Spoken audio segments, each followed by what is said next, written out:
record on the cloud. And here we are. Welcome, my friend. I am delighted to have a Stories of Gold conversation with my friend Coralee Kulman. And Coralee and I met a few years ago when I was running a meetup group in Tacoma, Washington.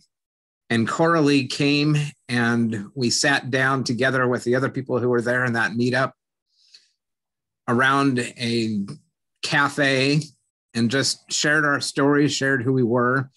And it was interesting to see how many similarities there were in both our life experiences as well as kind of our point of view on life that Coralee and I share. And Coralee is both an author. You have those 3 books available. Woohoo, there they are, the Come Alive series. So not only did she publish 1 book, she published 3 books all at the same time. Well, it's because I've always wanted a life manual, so my books had to cover everything. And it was too really, you think about it, it's a little too big for 1 book. So nice. We broke it up. So they're very digestible, to be able to go through and get the information that is in those stories. And Coralee, let's revisit what brought you to this point that you're at right now, where you're now a published author, you're a coach, you are helping people in their lives figure out how to create a richer, happier life. Right. When did all that begin for you? Well, let's see, I'm 77. How much time do you have? Well, when did things change for you such that you realized that you were going to be a coach and that you were going to help people live that richer, happier life? Well, you know, it actually started as a child. The beginning of my life was not pretty. I was molested. I had my first marriage had domestic violence in it. I had suicidal depression, PTSD, lost. And when I reported to my mom, at that age, at that period of time, they didn't even talk about it, let alone do anything about it. And so I just, on my little childlike thinking, I thought, oh, there's something wrong with Mom. I need to fix her.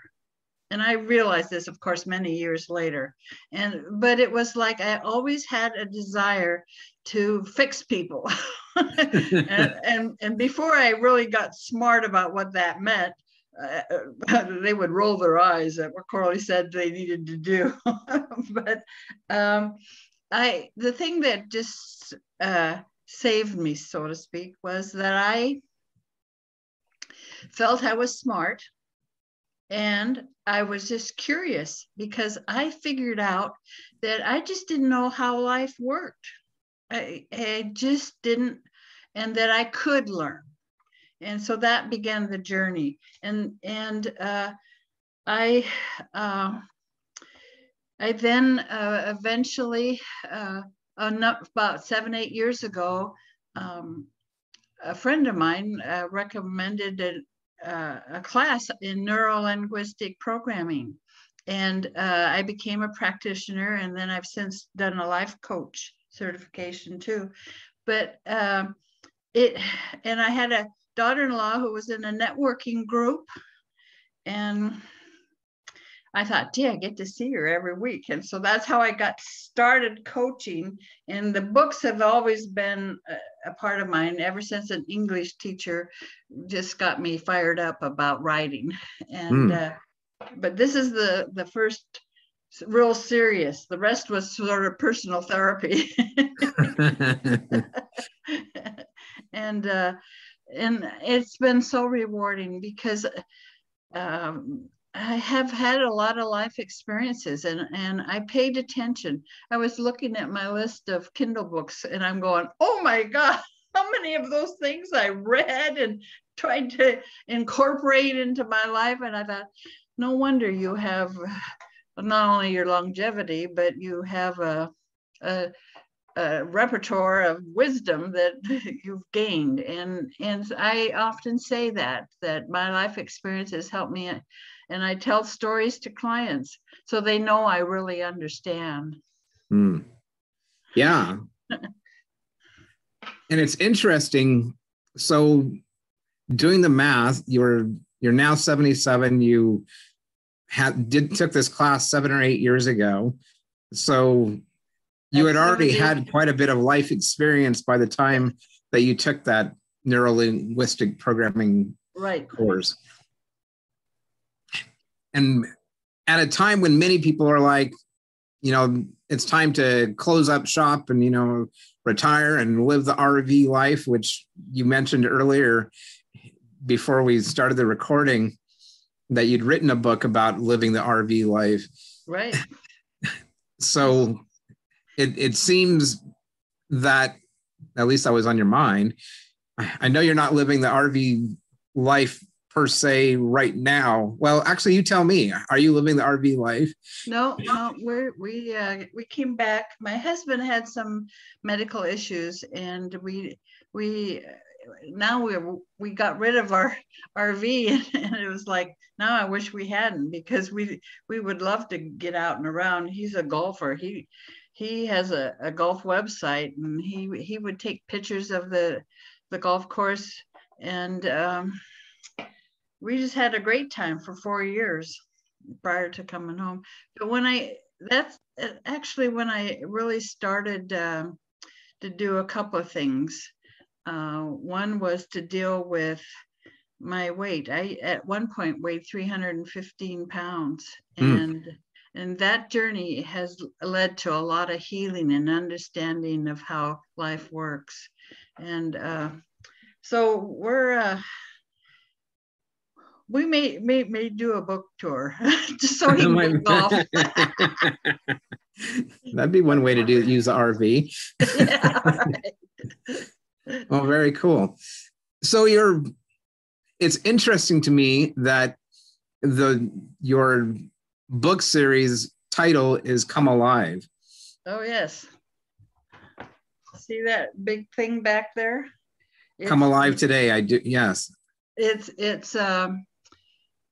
the quote. It's a quote by Howard Thurman. Don't ask yourself what the world needs. Ask yourself what makes you come alive. Then go do it, because what the world needs is people who have come alive. And that's how. And it seemed to so fit where I was at when I decided to coach. Wow. So when you ask that question of yourself, what is the answer that you get when you? What makes you come alive? Yes. What makes me come alive? What makes me come alive is knowing how powerful I really am, that I can reach every goal I set, and that I know how to do these things. And, when I talk about come alive, and the second book is what it is about this, is the components of coming alive are emotional strength, mental focus, physical well-being, spiritual awareness, relationship skills, and manifesting. And what helped me come alive is coming to some conclusion about each one of those things, and my balance and my positions in those areas. And when you do that, I gotta tell you, you become more productive. You live more in the present moment, because you're not fighting yourself over this baggage. And my whole coaching and my whole life is based on, and the books are based on, the premise that we come out of our childhood with unconscious, and I call them blank spots, that childlike manner. We don't have the words or the concepts to process what goes on. We just have these messages that are unconscious, and we wonder why sometimes we have fears about things, why we hesitate to do stuff. it's what I call blank spots. And my coaching and my books are about the typical blank spots people have about these different areas. Now, if I remember correctly, I saw something in your writing that used the analogy of those blank spots being like when you're driving down the road, right? And you know, you look behind you, look in the rear view mirror, look in the side view mirror, and you get a pretty decent idea of what's around you, but there's still those blank spots or blind spots that Right. where you just don't see what's there, right? You don't. It's unconscious. The nice thing about it, and this is one of the key things I try to teach people, is that when we have challenges, whether they're internal or something outside of ourselves, it's really a part of the mind's process to get you to understand what's in your way. In other words, help you to figure out what baggage or blank spots in the way, and it's a positive thing.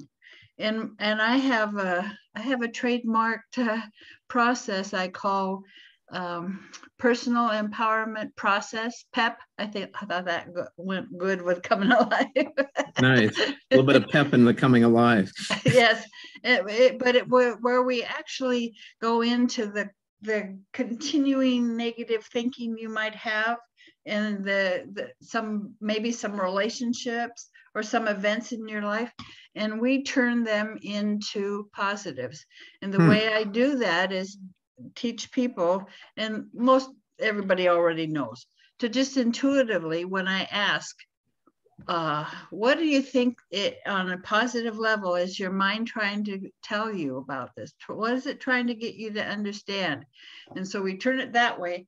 And then I say, what can we call this? Because give it a name, because if it comes up again, you'll have a context where you're at. And the funnier, the better. I had someone name, when he would kind of get emotional about things, Jerry Springer. No disrespect to Jerry Springer, but but it just sort of it makes people laugh. They walk away looking at life a whole different way. So these help me understand this a little bit. So when people look at their dark moments, perhaps those moments in our lives that we kind of want to push aside and say, you know, I don't want to look at that. I hear you. I want to keep that blank spot a blank spot. Well, two things. First of all, you're now an adult, and even if it happened when you were a younger person, you've had more life experiences, and you're stronger and more resilient, and so you can go into these things and not have another relapse of trauma. The other thing is that you can leave it if it doesn't bother you, but the thing is, it saps your energy and you don't even know it. And it can, when I think about the difference of where I was even just a few years ago and now, it's like I learned that, because I have had these eating issues, these food issues, you know, I learned that I was craving connection with people, because as a child, I didn't connect. I was needy. I was always needy. And I also had a double bind in that I craved order. That's why I became such a solution finder. I was going to fix everything. No wonder you have a PEP, right? Yes, yes. And of course, relationships bring disorder, you know, and so I was in a double bind there.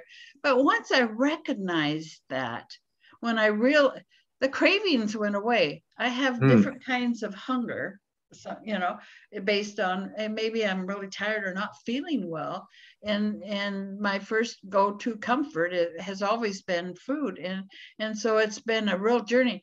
but a real enlightening journey about how the mind works, how strong you really are. And it's been a joy. It's been a joy. I had an experience like that last night. I was writing something out about kind of my family legacy going back 100 plus years. Mm-hmm. And in writing that out, I began to see things about myself that I hadn't, I guess they were blank spots maybe, that I hadn't really been aware of at least for some time. Uh-huh. And I realized that I could change the story, that my relationship to the story that I've been telling. But that was a rather emotional and kind of confronting moment. And the next thing I know, after I'm done writing, or I'd stopped writing at least, I went into the kitchen, went into the freezer, got out some ice cream and started eating it. And I don't eat ice cream. It's been, I don't know how long since last time I had any ice cream. And, I'm just like, and I've realized the same thing about myself, that when I eat, because of that connection, that, one of the ways that my mom expressed her love for the family was through food, right? On our birthdays, and so food for me is not just about nutrition, to say the least. It's about, that connection and kind of those emotional. Absolutely. And that same, I have a similar story, and it was, and mom and grandma were both into that kind of a thing. And in fact, I figured out years ago that my desire for Dairy Queen had a beginning, and that was one of the few times my mother and I would do something together. We were, I lived in Enumclaw, and in Auburn, they had one of the first soft serve places in the area, and she'd take me down there, and they'd say, can she eat? It must have been 5 or 6 or something like that, Can she eat that whole thing? There's about a pint of ice cream in there. And so of course, Dairy Queen was just my connection with my mother, And once I realized that, it was like, well, there's other ways you can connect. She's passed on since, but same with my mom. And but it's interesting. One of the things I was writing about today was the idea that, one of the people who has had a major influence on my life is my great grandfather, who died 47 years before I was even born, and even 12 years before my mom was born. So I've never even known anybody who ever met the guy. But yet the stories that I know about him have continued to have a legacy that has been passed down. And that story has honestly lasted much longer than all the wealth that he passed down to the generation. I hear you. So it's interesting how, these moments, these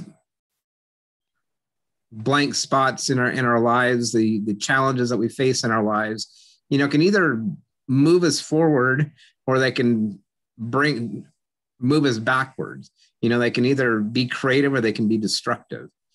Absolutely. And I call it fighting yourself, because your mind is always trying to find that come alive energy, that empowered, that I can solve this problem, or I can get this, or do this, or be this, it's always working. And so it is kind of an inner fight when we still consciously bring up that stuff. Huh.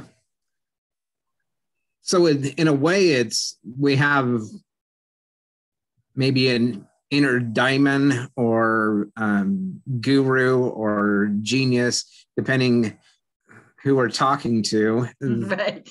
That kind of like just like the Aladdin and the lamp, where we've got someone who's on our side if we ask the right questions. Absolutely. And one of the things I do with my clients is find out what their personal solution finding process is.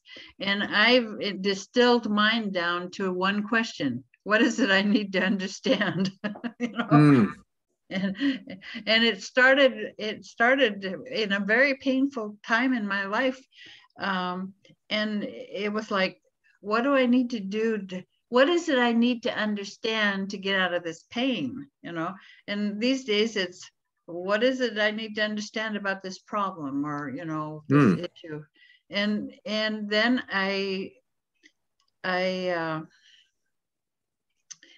listen, because I get intuitive things, inspirational things, or some synchronistic little thing will come up 2 or 3 times, and I go, oh, I get it. So that Robin Williams in the Aladdin keeps on kind of pulling at your I don't know what the word to use, chain or cord or whatever. Pay attention to me. Yeah, absolutely. And I do. And it led me to times when I was stuck on what I needed to write. I just sit quiet, and the first thing came to mind, I go with it. It's the way I journal. You know, I believe in morning and evening rituals, and that. In fact, I've learned that there's parts of us, you know how you'll have, I want to do this.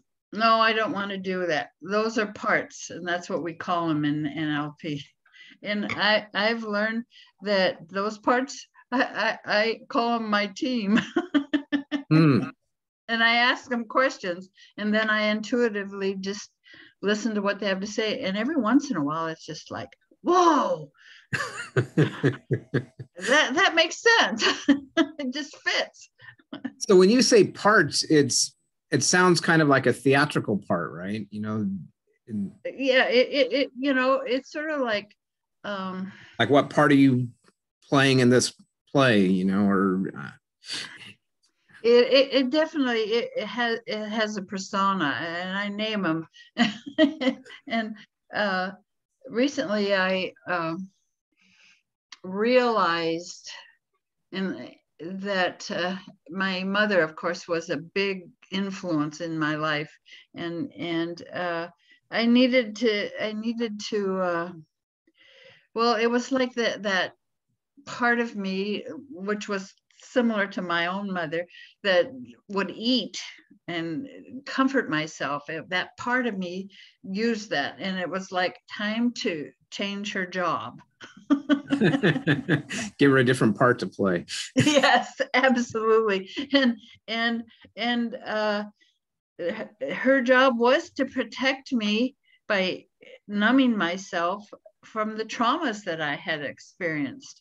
And I was grateful for that, but it was time for her to help me open up and release and reframe all the stuff in and I mean, you can't be a good coach and not understand how people get where they are. and I put it in my own self too. And so it was like, what? And when we kind of acknowledge that we have those things there, you know, it might be, you call it a part or a blank spot, whatever, it's still a useful tool to recognize we have this other dynamics going on, and it can be useful if you turn it that way. I mean, her new job is to help me know when I am feeling things that could get me into the refrigerator. So not necessarily get you into the refrigerator, but notice when you're kind of prompted to go into the refrigerator. Absolutely. And you know, it's like we one of the things that our society, it celebrates intellect, and really the solutions and the answers to everything is how we feel, and it can be very uncomfortable. I engaged a coach who specialized in emotional eating, and that was in order for me to I mean, I let go of 100 pounds, but then I was stuck. It was because I had to deal with the feelings. I had to just make it get, and it's gotten deeper and deeper because of over a year ago, I decided I was going to reverse diabetes and high blood pressure. And I thought, oh, I'm good. I can feel my feelings. And oh my God, what came up was so deep but it was beautiful. Because it was freeing, and there's a sense of peace that comes. And like I said, when you stop fighting yourself, you're more productive. Absolutely. Yeah. So tell me a little bit about one I can really relate to, particularly the reversing the diabetes. It's a journey that I've been on for, 15 years or so. But it sounds like you were able to drop a certain amount of weight, 100 pounds, say. Basically, was that largely through discipline and, kind of having better... I joined a 12-step program, Overeaters Anonymous. I realized I needed daily support. I needed, and have you read the book, The Four Tendencies by Gretchen Rubin? One of them is oh yeah, yes, yeah, obliger. But well, one of them is obliger, and she or he's somebody who if she makes if I make a commitment, I'm an obliger. Yeah, you are an obliger. Yes, if I make a commitment to somebody outside of myself, I'll do it. And so and that kind of, I understand why I needed that. The thing that that led me to go further was I wanted total healing, and 12 I highly recommend 12-step programs, but I wanted total healing, and there is a tendency to get stuck in your trauma. What kind of plateau that? Yeah. Okay. And no, they've saved a lot of people's lives, and I wouldn't say anything negative about them. And it got me started. It got me started that I knew I needed support, and it formalized my relationship with God, and that they talk about higher power a lot, and that was real important for me because I didn't trust anybody. Plus, which is interesting, because as an obliger, I mean, you're motivated by other people kind of telling you what to do. Conflict going on there. But if you don't trust people, then so yeah, exactly. Interesting. Another inner fight. Yeah, I'm a questioner. So oh, well, that makes you so wise, because you get the answers. I am definitely motivated by answers. Yes. Yeah, I hear you. I'm actually, let me restate that. I'm actually motivated by questions in order to find the answers. So for me, the question's far more important than the answer is. I hear you. But what they say is, once you have the question, you're 97% there. Absolutely. And that's very true. It's one of the things that when I was employed as a salesperson, one of the things that I learned early on in the process was that, I could know everything there was to know about what I was selling, but what really made the difference in the sales process was asking the right questions. Oh, absolutely. Yeah, absolutely. So, well, that's interesting how we have those conflicts. And what I like about what you're saying is that, when we recognize those blank spots, when we recognize those conflicts between the obliger and the, mistrustful or distrustful person or whatever. Right. Is that actually opens up a door of possibility rather than. So I keep saying, it just can't get any better, but it will, because you know, because it, you know, and I also say you haven't seen anything yet. Wow. And you know, I'm a bodybuilder these days. I lift weights and have a personal trainer, and you know, I I I don't put any limits on myself. That is so cool. So limitless. And you're not, instead of wrapping things up, it sounds like you keep on starting new things to get in. I know, 70 coach, 77 published author. Yeah. Bodybuilder and yeah. I uh I it just does get better, because it's like the more you understand, the less conflict you have with people, because you understand where they're coming from and why they do what they do. Not that I say you need to be having a relationship with some of them, but it's like you understand how life works, and some basic truths, like the concept of challenges. They're really an opportunity for more information and enhancing your life. And it just, and it, I don't know how to describe it, because it's something that I don't think a lot of people understand, that life can be very peaceful and freedom. And yet when challenges come up, I remember the first time after I really got that concept that challenges bring new understanding, and new understanding brings change. And it was exciting. It's like, oh, okay. So tell us about that time. Do you remember the specifics of that? Like, no, I don't. You know, I might, of course, I journal. I have a stack here about a foot high of old journals. When did you start journaling? Oh, gosh. I've been doing that for years. I'm not so long before you did the NLP and. Yeah. You Okay. know, and it was that writing thing, because it's like when I write, I feel full, and I want to share it with myself in a deeper way, and journaling does that. And that's how the books evolved, is that I would pick a topic almost and explore it from my point of view, from my heart. Wow, that's great. And I feel the same way about writing. Writing is a key part of every day for me. That when I don't write, it's almost like I haven't eaten. I hear you on that. I get it. So tell us,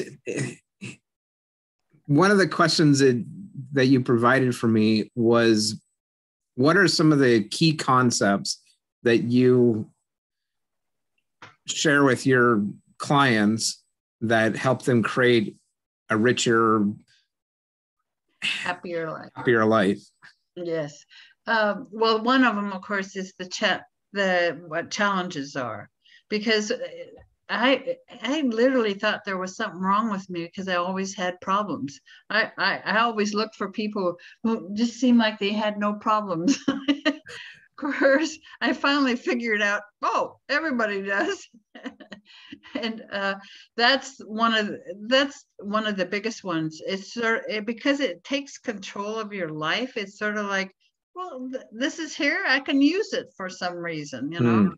The other one, there's two main ones.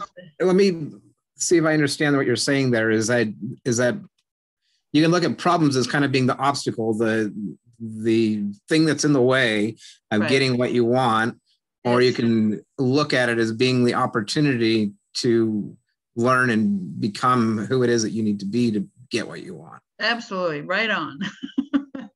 And you know, many people don't see it that way. They get burnt out and tired, because we have problems that hit us. Well, what should I wear today? Is it going to be shorts, or is it going to be a parka? You know, we have challenges every day. And when we learn to just smooth that over and use it, that's a big, huge one. The other one that and it's said in many different ways, is what you focus on increases. It's sort of like if you're focusing on people not being trustworthy, for example, guess what you attract? Guess what comes into your life? And that's because you've just put out a challenge to your mind to change it. Wow. So those are the two biggest ones. So you're saying that by, I don't know, kind of resisting the idea or struggling with people not being trustworthy, that you're actually kind of attracting or bringing in more of those opportunities for people to not be trustworthy. Absolutely. And I don't know, you can put it on an energy level or vibration level or God level or whatever way you want to look at it. And the truth is that what you focus on, you attract. And if it's negative, the mind's going to say, oh, okay. Here's a challenge for you. Maybe you'll get it this time. Kind of wake up, right? Yeah, right. Absolutely. I'm alive. That's really cool. Yeah. The other two things that it's not so much concept, but the issues, is that people have a real struggle finding their voice. Yes. And that's that authentic thing, where you express your needs and playing into that is, are they worthy of being a published author, and so those two things, well, you're worthy from birth, and you find the only thing holding you back from your voice is that your mind reading what the reaction will be. Yes. Yeah, there's very true. And finding that voice, bringing your voice alive is incredibly powerful. Absolutely. I remember the first time I said no. I mean, it was like this young gal at the place I worked she wanted to get together, and I just knew she wanted to build a relationship. And I might have done it differently these days, but she wanted to get together or something like that. And I said, oh, I'm sorry, I've got something I have to do. But it was so big for me to say no. Even though you weren't brutal in saying no, I mean, you could have been a lot harsher. Oh, yes. Well, I believe you can say anything as long as you do it with respect. Yes, very true. Yeah. So my last two questions for you are, one, how do people learn more about how to come alive and what you're doing? Well, the easiest way to find out what I do and connect with my books is to go to my website, and it's just CoraleeKulman.com. Okay. And because I have links to Amazon where they're at now, and I have blogs that I share insights on, and there's a way to connect with me there too. Excellent. So my last question for you is, what makes for a richer story? What makes for a richer story is, for me, and I kind of believe that it's for everyone, is that we realize that life is a great opportunity to just explore every aspect of it, the emotions, the mental, the spiritual. It's just an exciting adventure. Awesome. Well, thank you, Coralee, for your time today. It's been a pleasure. Oh, I've really enjoyed that. you are just the best interviewer. You are. I felt really comfortable. Your questions were great, and thank you so You're much. welcome. Absolutely. It's been a pleasure. Yes. So for our listening audience, remember that we have these Stories of Gold conversations every Tuesday at noon Eastern, 9 a.m. Pacific. And we're really here to help you create a richer story for your life and for your audience.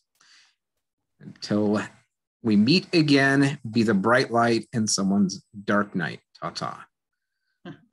Thank you very much.